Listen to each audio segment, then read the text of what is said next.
অভিষেক ব্যানার্জি জিন্দাবাদ, অভিষেক ব্যানার্জি জিন্দাবাদ, জননেত্রী মমতা ব্যানার্জি জিন্দাবাদ, জননেত্রী মমতা ব্যানার্জি জিন্দাবাদ। আস্তে আস্তে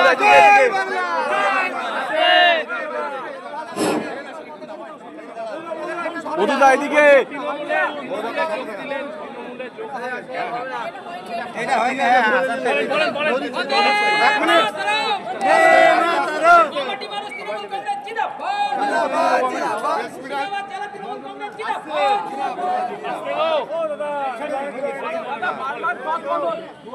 সালে কংগ্রেস থেকে তৃণমূল, আবার তৃণমূল থেকে 2021 বিধানসভার আগে আবার কংগ্রেসে চলে যাওয়া, আবার তৃণমূল, এই প্রত্যাবর্তন এটা মানুষের পরিবর্তন, এটা মানুষ পরিবর্তন চেয়েছে যে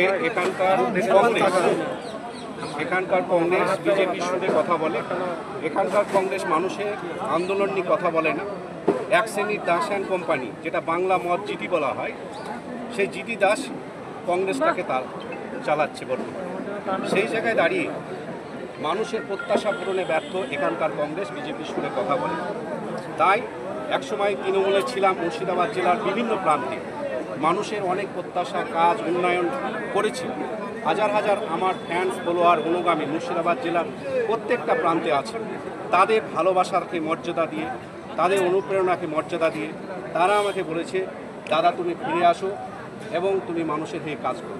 তাই আমি মমতা বন্দ্যোপাধ্যায়ের হাতকে শক্ত করতে, অভিষেক বন্দ্যোপাধ্যায়ের হাতকে শক্ত করতে এবং তাদের প্রতি আদর্শ, আনুগত্য এবং বিশ্বাস ভরসা রেখে আমি তৃণমূল কংগ্রেসে যোগদান করলাম।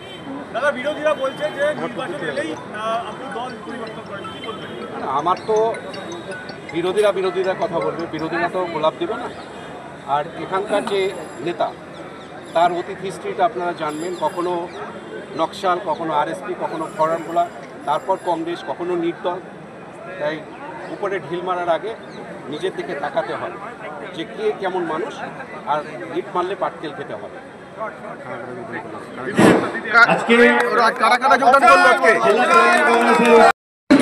ঘন্টায় ঘন্টায় চেঞ্জ, কে কখন কোথায়। আমি আজকে বিধায়ক আছি, কালকে না থাকতে পারি।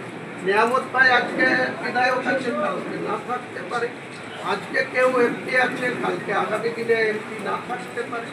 আজকে যে ব্লক সভাপতি আছে, কালকে তিনি জেলার সভাপতি হতে পারেন। এইসব নিয়ে আপনাদের বেশি চিন্তা ভাবনা করার দরকার নেই। রাজনীতি তার নিজস্ব রুটে চলবে। মোশাররফের যোগ্যতা মোশাররফ প্রমাণ করবে, হুমায়ুন কবিরের যোগ্যতা হুমায়ুন কবির। আপনিও তো এক চ্যানেলে দীর্ঘদিন কাজ করবেন, আপনিও তো চ্যানেল। দেখুন, শিক্ষকদের বিষয়টা অনেক সিম্প্যাথি গ্রাউন্ডে দেখতে হবে। তাদেরও পরিবার পরিজন আছে, তাদের সন্তান আছে, বাবা মা আছে।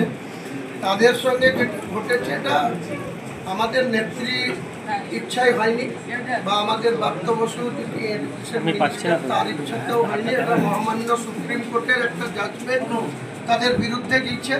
সেই জাজমেন্টের আবার একটিফাই একটা জাজমেন্ট এসছে যে যোগ্য কারা, অযোগ্য কারা।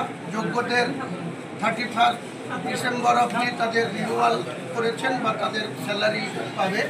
অযোগ্যদের মোটামুটি বাতিল বলেই ঘোষণা হয়ে যাবে তাড়াতাড়ি। কিন্তু যেসব শিক্ষকদের এই পরিস্থিতির মধ্যে পড়তে হয়েছে, আমাদের রাজ্য সরকার মমতা বন্দ্যোপাধ্যায়ের নেতৃত্বে, বাপ্ত বসুর নেতৃত্বে খুব তাড়াতাড়ি দেখবেন এটার একটা সুস্থ ব্যবস্থা প্রতিষ্ঠা করবে। কিন্তু আপনার মনে হয় যে যোগ্য আর অযোগ্যের তালিকা দেওয়াটা দরকার ছিল, তাহলে এই এতখানি ঝামেলা, এত অশান্তি হতো না? দেখুন, এটা যদি অনেক সহজে হতো তাহলে তো সুপ্রিম কোর্ট থাকতো না। সুপ্রিম কোর্টেরও দরকার হতো না, হাইকোর্টেরও বিভিন্ন প্রদেশে দরকার হতো। গণতান্ত্রিক দেশে অনেক মানুষের অনেক রকমভাবে চলাফেরা, তাদের ইচ্ছাকে গুরুত্ব দিতে হয়।